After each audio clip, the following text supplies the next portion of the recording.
স্বস্তিতে নেই কেউ। আপাত দৃষ্টিতে মেজর কোনো সমস্যা দেখা যাচ্ছে না, কিন্তু মাঝে মধ্যে ফুস করে এক একটা সমস্যা দেখা দিচ্ছে এবং সারা বাংলাদেশ তোলপাড় হয়ে যাচ্ছে। কোথাও ধর্ষণ, কোথাও কোনো রাজনৈতিক নেতার উপর ডিম নিক্ষেপ, আর কোথাও কোথাও শীর্ষ যারা রাজনৈতিক নেতৃবৃন্দ তাদের বেশ যাকে বলা হয় ঝাঁঝালো, উত্তেজনাকর, আপত্তিকর এবং অনেকটা যুদ্ধমদেহী বক্তব্য। দেশের মধ্যে এভাবে কথাবার্তা হচ্ছে, আর দেশের বাইরেও নানা রকম কথাবার্তা হচ্ছে এবং সঙ্গত কারণে তৎপরতাও চলছে।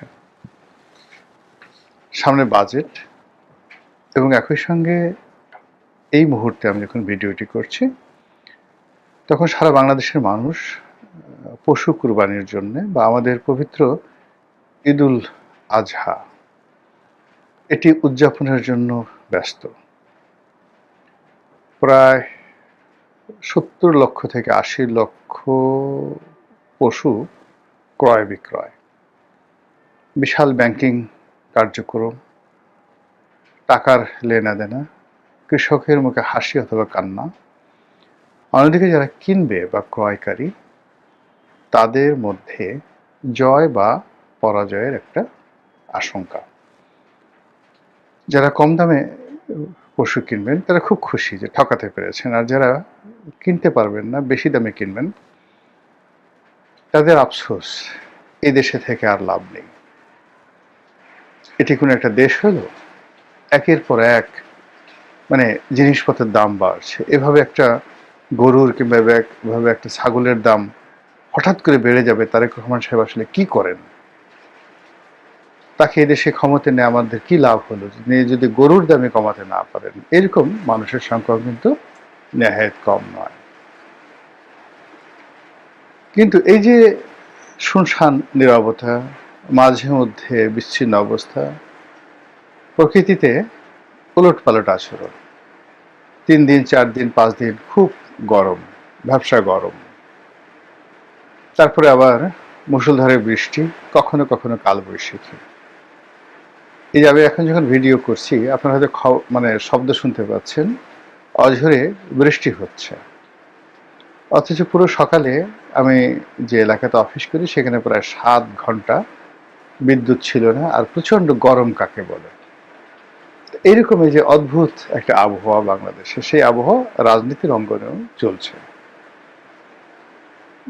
আপনার ইতিমধ্যে প্রধানমন্ত্রী জনাব তারেক রহমান সাহেবের একটি বক্তব্য শুনেছেন। তিনি বেশ ইঙ্গিত করে বলেছেন যে একটি দল যারা নিষিদ্ধ, যারা পালিয়ে গেছে, তাদের সঙ্গে সমঝোতা করছে। এখন প্রধানমন্ত্রীর এই বক্তব্যটা আসলে আপনি ফেলে দিতে পারেন না। প্রধানমন্ত্রী কখনোই ফালতু কথা বলবেন না। আর এমনিতেই যেটা হচ্ছে, জিয়াউর রহমান, বেগম খালেদা জিয়া, তারেক রহমান, এদের যারা সদস্য, এই পরিবারের যারা সদস্য, সাধারণত ফালতু কথা বেশি একটা বলেন না, কথা কম বলেন, ইনক্লুডিং জায়মা রহমান কিংবা জায়মা রহমানের যে মা জুবাইদুর রহমান, ইনি তো একেবারেই কথা বলেন না। তো সেই দিক থেকে যে কথাগুলো বলেন, সেই কথার মধ্যে গোয়েন্দা রিপোর্ট থাকে, সেই কথার মধ্যে দলীয় রিপোর্ট থাকে, নানা রকম আশঙ্কা থাকে, দেশি বিদেশি বন্ধু যারা রয়েছেন তাদের নানা রকম আগাম সতর্কতা থাকে। আদারওয়াইজ এই সকল পদে থেকে সাধারণত যারা একেবারে বাচাল, সিরিয়াসলি বাচাল, তারাও প্রতিপক্ষকে ঘিরে এভাবে টু দি পয়েন্টে কথা বলেন না। প্রধানমন্ত্রী যে ইঙ্গিতটা দিয়েছেন সেই ইঙ্গিতের মুদ্রা কথা হলো যে বাংলাদেশের একটি দল, আপনারা তো সবাই বুঝতে পারছেন, সেই দলটি জামাত এবং এনসিপি, এতে কোনো সন্দেহ নেই। আর যাদেরকে তাড়িয়ে দেওয়া হয়েছে, যারা পালিয়ে গেছে, সাবেক স্বৈরাচার ইত্যাদি ইত্যাদি যেভাবে আপনি ডাকেন না কেন, সেটা দিল্লিতে শেখ হাসিনা। এখন শেখ হাসিনার সঙ্গে জামাতের কি সম্পর্ক হওয়া সম্ভব? অবশ্যই সম্ভব, এবং এটাই রাজনীতির ম্যাথমেটিক্স। শেখ হাসিনার সঙ্গে সবচেয়ে ভালো সম্পর্ক হতে পারত বিএনপির, এবং বিএনপির সেই সম্পর্কটি হলে আওয়ামী লীগেরও অনেক উপকার হতো, বিএনপির উপকার হতো, কিন্তু সেই ট্রেনটি মিস হয়ে গেছে। এখানে আওয়ামী লীগ যে কাজটি করেছে, তারা তাদের যে যোগাযোগ, সেই যোগাযোগটি সবার সঙ্গে রেখেছে, বিএনপির সঙ্গেও রেখেছে, আবার জামাতের সঙ্গেও রেখেছে, একেবারে প্রথম দিন থেকে, ডে ওয়ান থেকে। আর সেটা আমরা দেখতে পেয়েছি এই নির্বাচনে, গত নির্বাচনে। এই নির্বাচনে আওয়ামী লীগের যারা ভোট, তারা ভোট কেন্দ্রে গেছে, ভোটাররা, যেটা আমরা যারা পলিটিক্যাল অ্যানালিস্ট, তারা অনেকেই মনে করেছিলাম যে হয়তো ভোট তারা দেবেন না বা ভোট কেন্দ্রে যাবেন না। কিন্তু সকল প্রেডিকশনকে উল্টে দিয়ে আওয়ামী লীগ যে একটি গণতান্ত্রিক দল এবং একটি নির্বাচনমুখী দল, এবং যে কোনোভাবেই তারা ভোট দিতে চায়, নির্বাচন করতে চায় এবং ভোটের মাঠে উপস্থিত থাকতে চায়, এটা এই বিরূপ একটা পরিস্থিতিও তারা প্রমাণ করে দিয়েছে। এবং ডক্টর মোহাম্মদ ইউনূস যেভাবে ম্যাটিকুলাসলি ডিজাইন করে আওয়ামী লীগকে তাড়িয়েছে, আওয়ামী লীগও খুব ম্যাটিকুলাস ডিজাইন করে ডক্টর মোহাম্মদ ইউনূসকে তাড়িয়েছেন। এখানে তাদের এস আলম থিওরি কাজ করেছে, এখানে তাদের সামিট গ্রুপ কাজ করেছে, এখানে তাদের ফাইন্যান্সিয়াল ইনস্টিটিউশনগুলো কাজ করেছে, এবং আমলাতন্ত্র, আওয়ামী লীগের যে আমলাতন্ত্র ব্যাপকভাবে কাজ করেছে।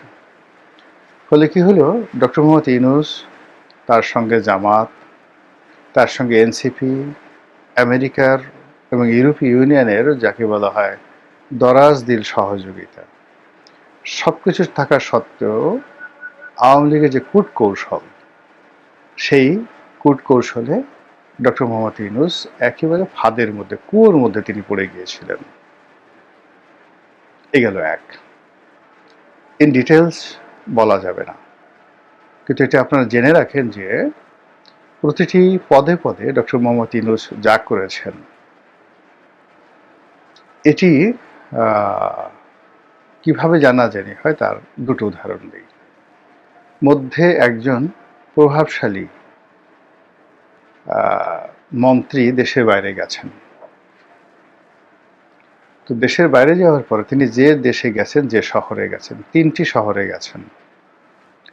এই 3টি শহরে মন্ত্রী নামার আগে